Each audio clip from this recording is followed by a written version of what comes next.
नमस्कार, स्वागत है आपका हमारे चैनल बोलती कहानियाँ में, जहाँ हर कथा पाती है अपनी आवाज़। आज के इस विशेष वीडियो में हम आपको पंचक के बारे में बताएंगे। पंचक एक विशेष समय होता है जो भारतीय पंचांग में विशेष माना जाता है। खासकर हिंदू धर्म में यह समय बहुत महत्वपूर्ण होता है। पंचक की अवधि में 5 नक्षत्रों की स्थिति को ध्यान में रखा जाता है। यह समय ज्यादातर अशुभ माना जाता है और इसमें कुछ विशेष उपायों और नियमों का पालन किया जाता है। पंचक के दौरान क्या करें और क्या न करें, एक कहानी के माध्यम से समझाने की कोशिश करेंगे। तो आइए चलते हैं इस अद्भुत शहर पर।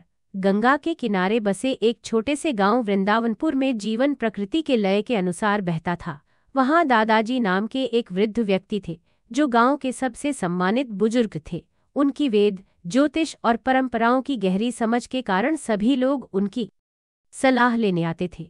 उनके पोते मोहन के भी बड़े बड़े सपने थे, लेकिन वो अक्सर इन पुरानी परंपराओं का मोल नहीं समझ पाता था। एक दिन मोहन बड़े उत्साह के साथ अपने दादाजी के पास आया और बोला, दादाजी, मैं नदी के पास एक जमीन खरीदना चाहता हूँ और वहाँ एक दुकान खोलना चाहता हूँ। ये मेरा सपना है, मैं कुछ बड़ा बनाना चाहता हूँ। दादाजी ने मुस्कुराते हुए अपनी पुरानी पंचांग की ओर देखा और कहा, मोहन बेटा, आज से पंचक शुरू हो गया है। ये नया काम शुरू करने का सही समय नहीं है। मोहन ने थोड़ा अचरज से पूछा, पंचक, क्या ये सब अंधविश्वास नहीं है? दादाजी हंसकर बोले, नहीं मोहन, पंचक तो एक ऐसा समय है जो चंद्रमा की स्थिति पर आधारित है और जो हमारे जीवन में एक खास ऊर्जा लेकर आता है। यह एक समझदार शिक्षक की तरह है जो हमें हमारे कार्यों में सावधानी बरतने के लिए कहता है। आओ, मैं तुम्हें पंचक के 5 प्रकारों के बारे में बताता हूँ, जिनका अपना एक विशेष अर्थ और नियम है। पवित्र भीष्म पंचक। बहुत समय पहले महाभारत के महायुद्ध के दौरान एक महान योद्धा भीष्म पितामह युद्ध भूमि में तीरों की शैया पर लेटे हुए थे और उन्होंने इस संसार को छोड़ने के लिए सही समय की प्रतीक्षा की।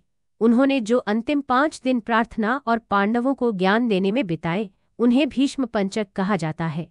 ये दिन पवित्र कार्तिक मास के अंत को चिह्नित करते हैं और इस समय को भक्ति और ध्यान का समय माना जाता है।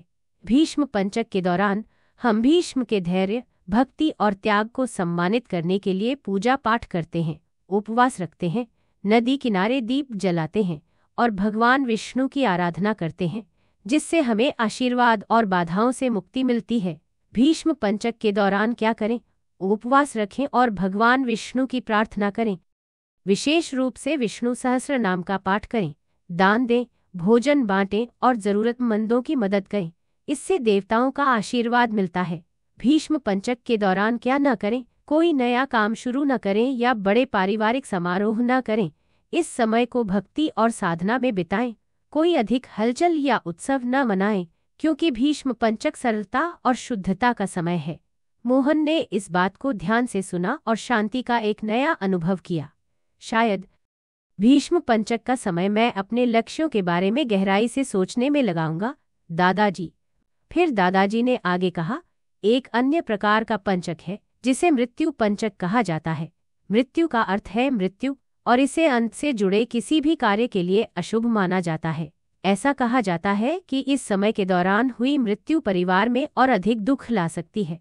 मृत्यु पंचक के दौरान क्या करें? परिवार की सुरक्षा के लिए प्रार्थना करें और जरूरतमंदों को दान दें, ताकि नकारात्मक ऊर्जा का संतुलन बने। मृत्यु पंचक के दौरान क्या न करें? किसी अंतिम संस्कार या शांति विधान को इस समय न करें, क्योंकि ऐसा करना परिवार में अन्य दुखद घटनाओं को ला सकता है।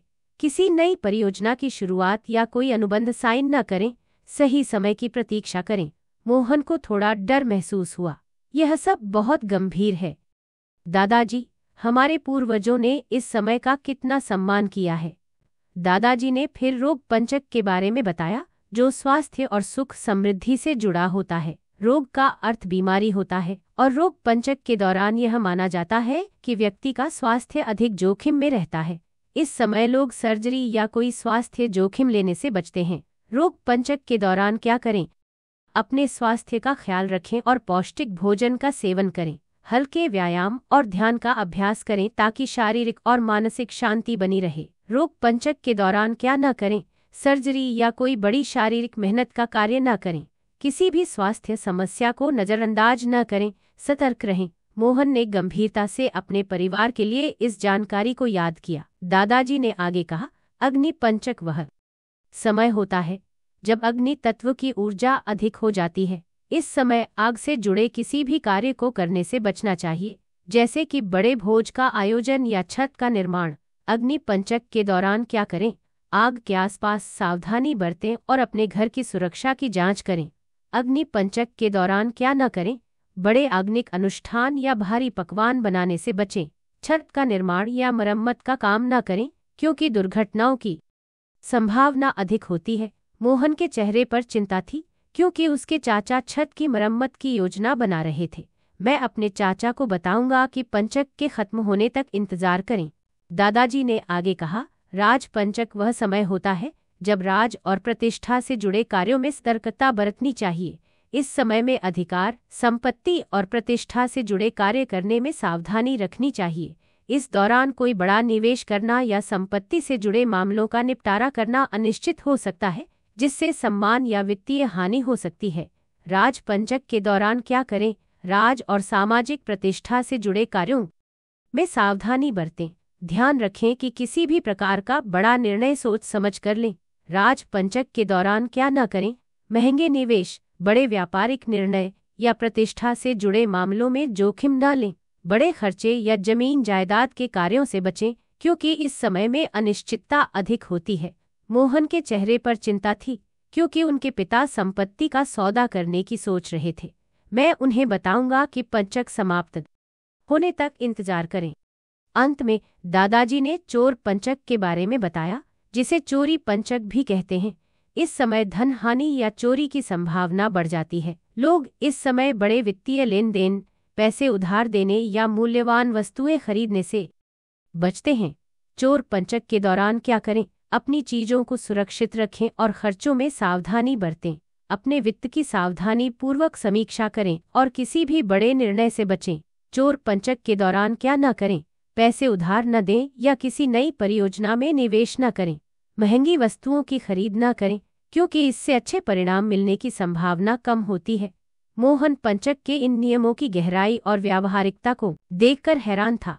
तो पंचक हमें यह याद दिलाता है कि हमें सावधानीपूर्वक और विचारशीलता से कार्य करना चाहिए।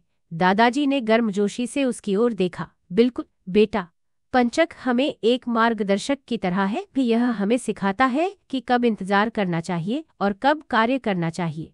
यह डर का नहीं, बल्कि सम्मान और समझ का समय है। अब भी मोहन में अपने सपने के लिए उत्साह था, लेकिन अब उसमें धैर्य की एक नई समझ थी। धन्यवाद दादाजी, मैं पंचक का उपयोग सोचने, तैयारी करने और अपनी योजनाओं को मजबूत करने के लिए करूंगा। और जैसे ही पंचक खत्म होगा, मैं अपने सफर की शुरुआत करूंगा। दादाजी मुस्कुराए, अपने पोते की समझदारी पर गर्व महसूस करते हुए। हाँ मोहन, जब पंचक खत्म होगा, तब तुम न केवल अपनी योजना के साथ बल्कि धैर्य और समझ के साथ तैयार रहोगे।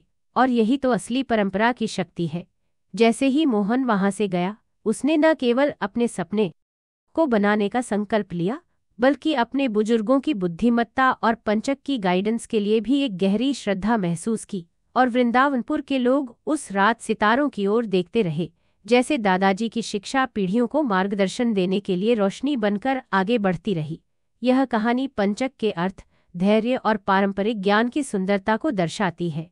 हर प्रकार का पंचक हमें याद दिलाता है कि समय उतना ही महत्वपूर्ण है जितना कार्य, और हमारे पूर्वजों की समझ हमारे लिए हमेशा एक मार्गदर्शक के रूप में है। हम आशा करते हैं कि आपको यह कहानी अच्छी लगी होगी। कृपया हमारे चैनल को लाइक, शेयर और सब्सक्राइब करें। धन्यवाद।